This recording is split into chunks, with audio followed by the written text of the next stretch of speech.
وہ وقت وقت تہجد ہے۔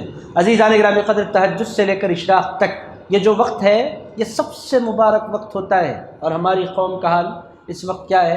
عزیز دوستو، حیدرآباد کو اگر آپ دیکھیں تو پورا حیدرآباد بشمول علماء، مشائخ، لیڈرز، پورا حیدرآباد، اب یہ ایک بندے کی بات نہیں ہے، پورا حیدرآباد جاگ رہا ہے۔ عزیزان گرامی قدر، جاگتے کب تک ہیں؟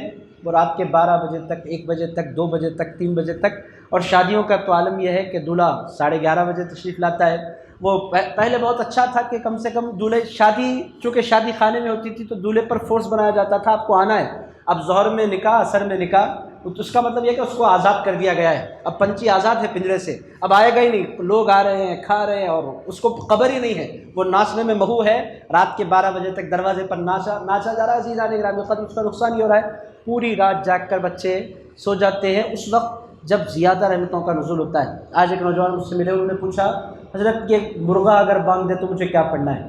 میں نے کہا آپ کو اچانک یہ کیوں یاد آ گیا؟ کہنے لگے ہمارے گھر کے بالکل بازو لوگوں نے مرغے پال رکھے، وہ بانگ دیتے ہیں، کیا پڑھنا ہے؟ میں نے کہا اللہم انی اسألک من فضلک ورحمتک، یہ پڑھنا ہے۔ انہوں نے کہا یہ کیوں پڑھنا ہے؟ آج دوپہر میں ایک نوجوان مجھ سے ملی، یہ کیوں پڑھنا ہے؟ میں نے ان سے کہا اس واسطے پڑھنا ہے کہ جو مرغ ہوتا ہے وہ بانگ اسی وقت دیکھتا ہے جب اس کو رحمت کے فرشتے نظر آیا کرتے ہیں۔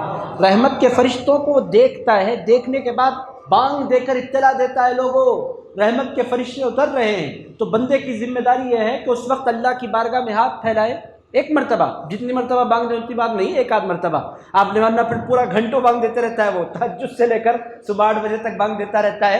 عزیزان گرامی قدر، ایک آدھ مرتبہ ہی صحیح آپ رحمت کی دعا مانگیں اللہ سے، کیوں؟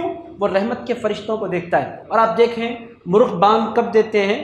دن میں بھی دیتے ہیں کبھی کبھی، ایسا نہیں کہ دن میں نہیں دیتے، کبھی 2 بجے بھی دے دیتے ہیں، 3 بجے بھی دے دیتے ہیں دن میں، کبھی کبھی شام میں بھی دیتے ہیں، مگر ان کا پرٹیکولر اور ریگولر ٹائم کیا ہے؟ عزیزان گرامی قدر، فجر سے پہلے جاگ کر بانگ دینا شروع کرتے ہیں، تو پھر وہ اشراق تک اور چاشت تک مسلسل بانگ دیتے رہتے ہیں۔ اس کا مطلب کیا ہے؟ یہی وہ وقت ہے جب رحمتوں کا نزول ہوا کرتا ہے، فرشتے آسمان سے رزق لے کر اترتے ہیں، رحمت لے کر اترتے ہیں۔ اس سے یہ بھی پتہ چل رہا ہے کہ ہمیں اپنی روٹین کو تبدیل کرنے کی ضرورت ہے۔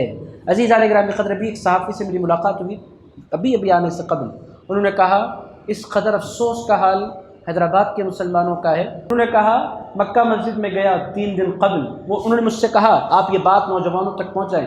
وہ کہتے ہیں مکہ مسجد میں گیا نماز ادا کرنے کے لیے، تو مکہ مسجد میں شہر کی سب سے بڑی مسجد میں مصلیوں کی تعداد 21 افراد پر مشتمل تھی، 21 لوگ مکہ مسجد میں موجود تھے۔